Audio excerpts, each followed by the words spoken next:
Hey guys, this is Infinite Flash here. Today I'm going to be talking about a couple of games that, occurred yesterday, but I just didn't have the time to cover. In this first game, we have Levon Aronian playing white against Maxime Vachier Lagrave playing black. And in this game, Aronian started out, instead of d4, which he usually plays, and I should mention that both of these players are out of contention for first place, even out of contention for second place too, so they're not very happy. They're looking to regain some of that prize fund. And I guess they're playing really openings out of their opening repertoire since there's not really a big prize to be played for anyways. And well, we get something really untypical with d6 on the second move already. White plays d4, knight f6, and in this position, Aronian chooses not to play c4, which I think is certainly a viable option, but there might come a king's Indian in that position. Instead, Aronian decided on knight c3, and after knight bd7, e4. Black can choose between g6, some kind of weird Pirk's defense, and I think the game position, which is e5. And this is, I think, known as the Philidor's defense setup for black, with black usually playing bishop e7, c6, castling, and the normal stuff. And in this position, white can certainly play bishop c4 in this position, probably the main line. I mean, there are a lot of ways of playing this position for white, and I think white's generally doing good. But white can also play this super aggressive move that Aronian played with g4. Quite a crazy line actually. I think one idea is that just knight takes g4 is met by bishop c4 when you've kind of given up the g pawn, but you also have this access to the g file eventually. This is a little bit outside the scope of the game, as MVL didn't really take the pawn. I can't really blame him. And in this kind of position, I would rather play h6 and prevent the g5 advance, and probably white would play g5 anyway, and this kind of structure would arise and not really clear at all. So after g4, actually MVL played a move I really don't like, but I mean, it's a move. He played g6 in this position, and after g6, white decided to push and advance and kick away this knight. The knight does not want to retreat to g8 because that's just not a comfortable square he wants to go to. He decided on knight h5 instead.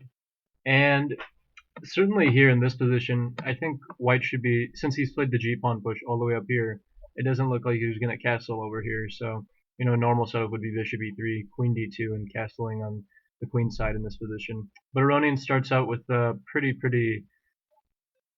I don't really know what to say about this move. It's just weird, honestly, kind of crazy in a way. He played bishop h3, and the idea is just to take this knight, or even perhaps play bishop f5 with some tactics here on the knight over here with the queen kind of x-raying it right now. Let's say if the knight has to move at some point, you can play bishop f5 trying to annoy black in a way. And in this position, I think black made a reasonable move of just taking the pawn. Knight takes here, h6 trying to get rid of this pawn so he can bring a knight to this square, develop his pieces in castle. And before Aronian decides to, take over here, he wants to get this h pawn moving, and there's not really another good square for this bishop other than just capturing the knight, which was played by Aronian, a pretty decent move. And after bishop takes d7, white played h4, supporting this pawn right over here, making sure he's controlling the g5 square with the pawn over here. And now that black is attacking this, and well, I mean, white doesn't really have a nice move to defend this. A move like knight f3 is simply just awkward to defend this, as your knight is blocking the f pawn and it's kind of loose along this file. A move like rook g1 surrenders your, let's say, castling rights over here, and black might just think of taking, and if you take with the pawn, he has this nice open h file, so that's not nice either. I think, let's see, h4, bishop e7, instead of rook g1, I think Aronian's move is pretty reasonable. This pawn captures right over here, and after black captured this pawn, because the queen is defending the bishop, he's just continuing with his own development with bishop e3. And white should definitely be very satisfied with queen d2 and castling on this side. White's probably a bit better if, and he can generate some serious play with, that f pawn advance. And there's also, tactics with knight f5 with g takes and queen takes here in the position, messing up the structure. And after c6, black is trying to control the structure over here, but I mean, I don't really like the d6 pawn over here in this position, and Aronian really takes advantage of this kind of structure this whole structure being weak for black. He plays knight f5, and the idea is that after the game continuation with g takes, I mean, if black doesn't really play this, if he, let's say, just retreats, you can just take the pawn. So black doesn't really have a choice. He has to take the knight, and after queen takes h5, recapturing the knight, black has to move the bishop back. White castle's on the queen side. This position's very, very nice for white. You're not really afraid of bishop takes c3 because I think probably because of just the recapture, and if black tries to defend the pawn with the here, I think you can just bring the other rook to the center and rely on the central pressure. Just because you have doubled pawns doesn't necessarily mean that this is a bad structure for white. That just means that white has more open files than black if he has doubled pawns. In any case, although the double pawns aren't really responsible for the open files, black captured here, which controlled a lot of important squares over here, and now that there's two open files over here, black is in serious trouble. Yeah, probably the capture is not good at all.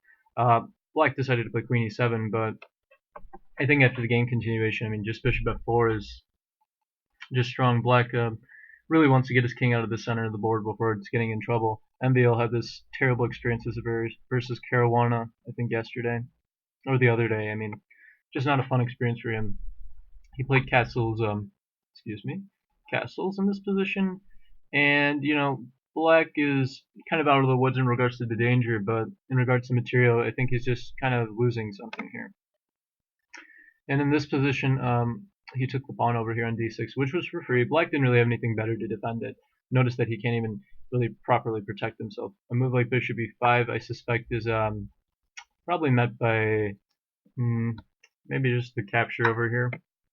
And you can't take with the d pawn because this is a free pawn right over here. So black would probably have to recapture with queen. Queen h4 probably, making sure that black can't castle. And if black retreats the queen, trying to save himself into this endgame, white can play here, attack the d pawn right over here. And there's no way other than there's probably just no way to defend this pawn. White's doing really, really well in this position. So, well, that's not very fun. You can't even really defend the d pawn. So, castles again. And in this position, Aronian just snatched up the pawn, queen e6 by black. And now I think I like the move in the game played by Aronian, but after the game he was like, oh yeah, I don't think this is a great move. He recommended, king b1, just keeping the position as is, not the game position, which looked good actually for white, but I'm surprised that it didn't turn into more. He just played e5 here, and after bishop takes, queen takes, he stabilized the position without damaging his pawn structure over here. And these double pawns are worthless, this bishop's bad. White has the strong pass to h7 pawn. Ideas of queen takes f7. I think white should be actually significantly better in this position. It's hard to say where Aronian loses it, but he definitely blunders at one point, as we'll see. So in this position, after queen takes e5 and pawn h7, black decided to play rook d e8, making sure he's controlling the file, so white couldn't get any tempo on the queen with rook e1. And here, white does a pretty decent move in queen takes f7, as I mentioned, taking the free pawn, rook e7 by black, and white has to actually play this queen g8 check, relying on the fact that black can't take yet because of the pawn promotion, and white would win there. King c7, just kind of leaving the position as is, and I think Aronian makes his first mistake, really big mistake here. Probably white should play rook dg1 in this position and keep everything kind of stable. White can probably play rook g6 at some point. King b1 is natural, and you can play that position. But the problem is with the game continuation, it's just not working at all. He played rook de1, relying on this attack on the queen, and the idea probably works actually if queen d6. It's deflecting this queen away from the rook, and then white would win actually, since the queen is unable to keep contact with both of these rooks. Probably, I think Aronian was thinking that he would be able to capture here, king d2, and I guess he was thinking that white would probably win this position. Let's see. I think probably after this move, black has to bring the rook back, and maybe queen g7, kind of keeping both rooks tied to each other. Neither piece can get active. White can really focus on improving the knight over here to f4 to g6 and try to take advantage of the pawn promotion over here. white should be winning here, actually. The thing Aronian missed in this position instead of rook e1, though, is that in this position after rook e1, black actually can play the strong move, rook e takes h7, a very, very powerful move. And after this, I think the game really fizzles out. Idea is that you can take the queen, but the problem is I get to take here with check, and the problem is king d2, and you're losing your queen. Black wins there. And if white cannot rely on this, then he has to kind of bail out in this position. In the game, we saw white just take the rook over here on h7, and we saw a simplified version of an endgame. There's none of this in between move. I think because of well, I guess that's another version of the endgame, but certainly what MVL could have played is just fine. Rook takes h7, rook takes e5, takes king d2, king d6 activating the king, rook e3 just bringing it back, rook h2, king e1, check, here, here, and in this position they agreed to a draw. Kind of a disappointing game for Aronian, given that he had such a promising position around here. He gained the pawn. I don't know. Maybe king b1 is the right move. One idea in this kind of position, if you're wondering, is that bishop takes c3, pawn takes here, trying to gain a pawn and try to stabilize the position, and this actually just losing for black immediately. This is kind of a really, really cool tactic that I was looking at earlier, and what I found was that white actually can play the really, really cool queen a5 move. I always like these moves where you can just switch your queen from one file to the other file across the board. Unlike a rook, okay, in this position there's a mate threatened and your only move is b6, but this is a complete disaster, so that's unplayable for black. And if black can take on e4, and well, this is a complete disaster for black. Or not disaster, I mean, not good for black, I mean. I think white can also think about e5, closing the position in this case. And then, you know, black would be definitely struggling in this kind of position. So I think, unfortunately, you know, Aronian just kind of messed up his advantage. You know, dropped the h7 pawn over here somewhere and just lost his advantage. And MVL got a bit lucky, really, I think, you know, escaped. Anyways, as for the next game, I just reset the board, actually. Anyways, guys, I'm going to be posting the other game in another video, I guess, not combining these videos after all. Thanks for watching, guys. Appreciate all your support. Leave a comment if you're wondering. And, you know, subscribing helps out the channel. It kind of makes me feel good whenever I see other people kind of looking at my material, kind of being critical over it. That's kind of a reflection on me of how I'm doing.